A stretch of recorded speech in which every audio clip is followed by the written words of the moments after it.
Hi, third, fourth, and fifth graders. This is day 2 of our self-portrait project. So if you did not already draw a self-portrait, you need to pause this video. You need to go back to last week and you need to draw a self-portrait first. This is the second day of it. All right, 3 weeks ago, we talked about how I needed you guys to organize your art materials and I needed you to find some sort of sketchbook situation. You could either get a sketchbook that has blank paper, I got this at Target, or you could take a regular folder and have your drawings be inside there, but I need you to find something that you're gonna work with today. Okay, so if you have this situation, you just need a plain white piece of paper that you're gonna keep in here next, and if you have a sketchbook with plain paper in it, I want you to go get that, okay? Then what you're gonna do is you're going to be thinking about characteristics of yourself, who you are. So we're not gonna be talking about having brown hair or having short fingernails. It has got to be something that about your character, who you are. So the words that I'm looking for are things like loving, kind, generous, forgiving, compassionate, those kind of characteristics. Now I know you have talked about character traits every year since kindergarten in ELA or reading. It's the same thing, but we're using those words in a piece of art. So if you can't think of any words, over to the side of this video, there's going to be a link to this character traits handout. Now, this handout has positive and negative character traits. So when you're looking through this, you're going to be looking for words, if you're having a hard time coming up with it and you need this, you're looking for words like smart, sincere, peaceful, hopeful. You're looking for character traits that represent you. If you want to, you can just ask your family, how would you describe me to someone else? And then say, and please be nice, because we're not writing mean things down in our artwork. All right, so I need you to pick at least like 5 words that are your character traits that you think describe who you are. And you can use this, which is linked to the side, if you need help coming up with words, okay? Then we are going to be adding those words to our self-portrait. But I want to teach you how to write your words in a cool way so that when you open up, it's not just your regular handwriting, it's something a little bit more special. All right, so in your sketchbook, I need you to write your 5 words. So the 5 words that I'm going to use that represent myself is calm, funny, generous, lovable, and caring. I think those represent me. And I need you to write them kind of big, okay? So the first thing that we're gonna do is you're going to be writing these words in pencil. You're gonna write them nice and big in pencil, okay? So for the first thing I'm gonna teach you how to do is how to do bubble letters. So to do bubble letters, it's all about the rounded. So what you're gonna do is you're gonna go around, and when you get to the end, you make it round and up and around. Okay, and then what we would do is we would erase the inside line to make our bubble letter. Okay, let's do another one. An A, you're gonna go around, you're gonna do rounded and up. And whenever you have a hole, you have to make that bubble too. An L is nice and easy, rounded. An M, instead of it being sharp, you're gonna go round, round, round. You're rounding down here. And then you're just erase, and that is how you do bubble letters.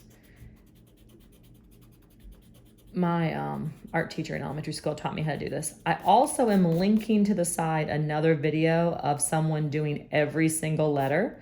So if you feel like you need more information than what that quick demonstration, you're just gonna go to the side and do it. Okay, this one's a really easy one, but I think it's really fun. On the end of every letter, I want you to add, or any place they come together, I want you to add a dot. So this is a different font to make your writing look a little bit cooler. This was really popular in the 90s.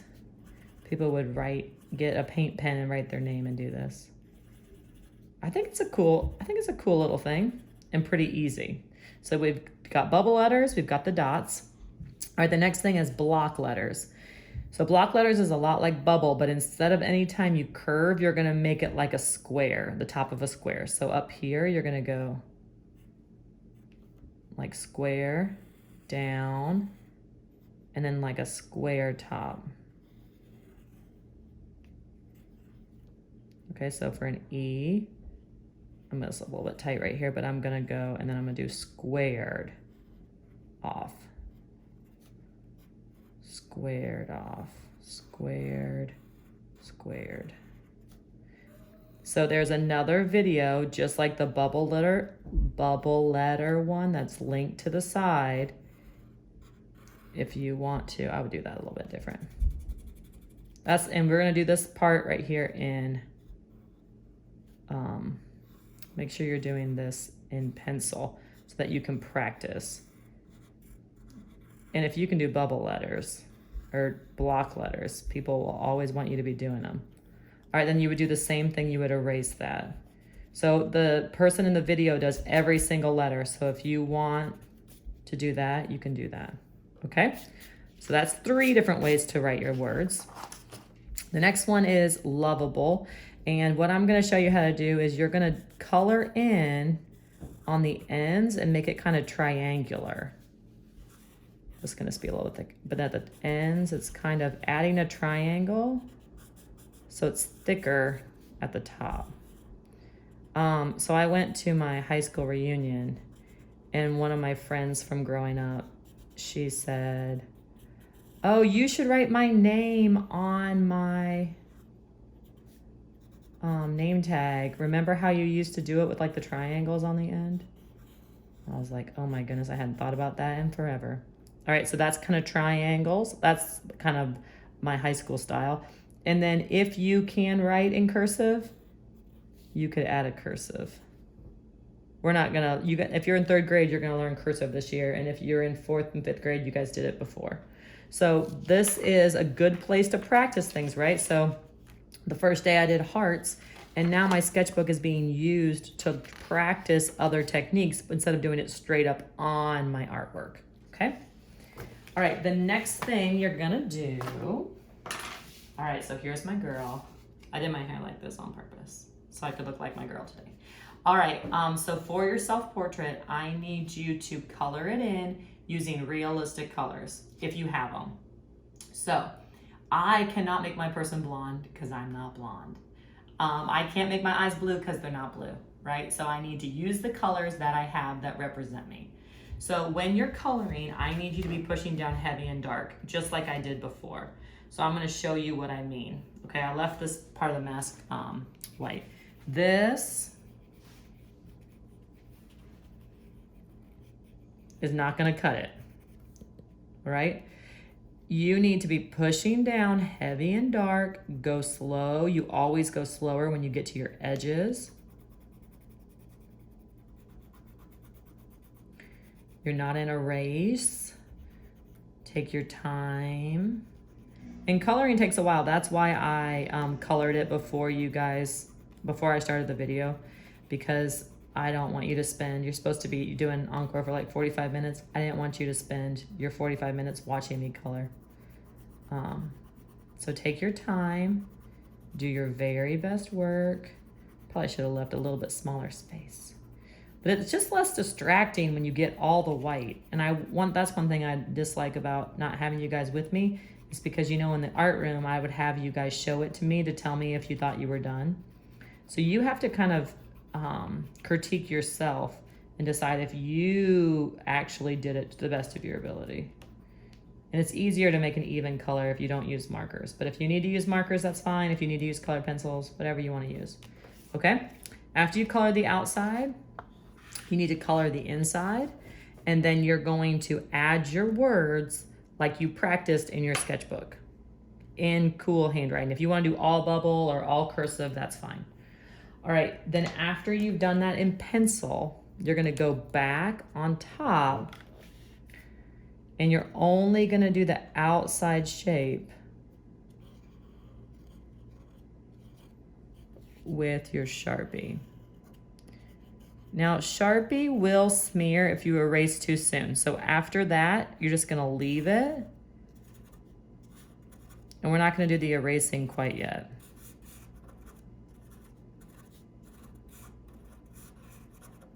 I can't stress enough the importance of drawing in pencil first. All right.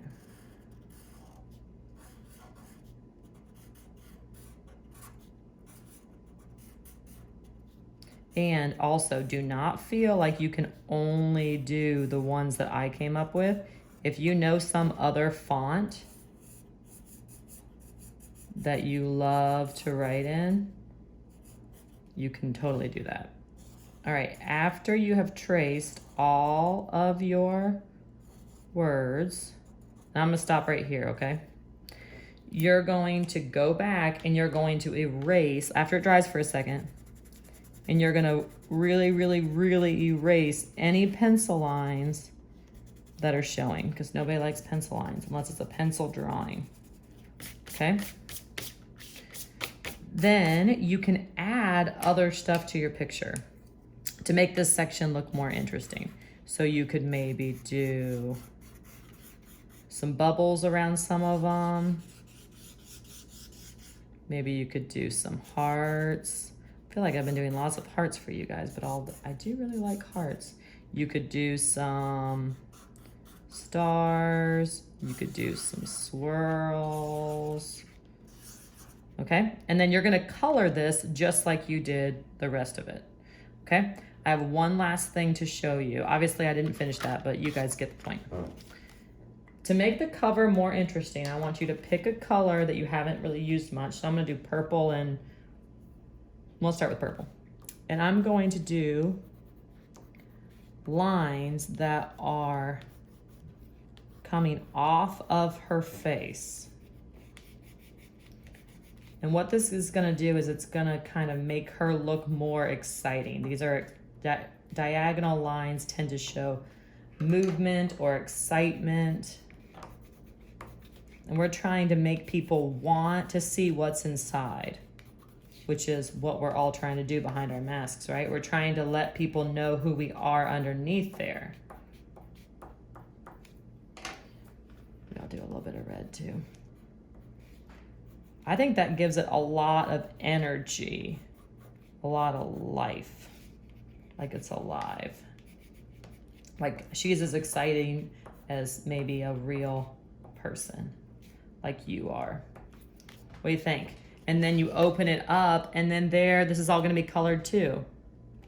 Oh, and I've got another one over here that I did with my younger kids, with just regular text, but he looks pretty exciting too. All right, let's talk about Flipgrid for a second. Once you're finished, it has to be totally colored, completely done. What you're gonna do is you're gonna click the link, you're gonna go to Flipgrid. You are gonna hold your artwork still, and you are going to say your name, and you are going to tell me what character traits you think character trait words describe you. So I would say, hi, my name is Mrs. Wright, and the character traits that describe me are caring, calm, funny, generous, and lovable.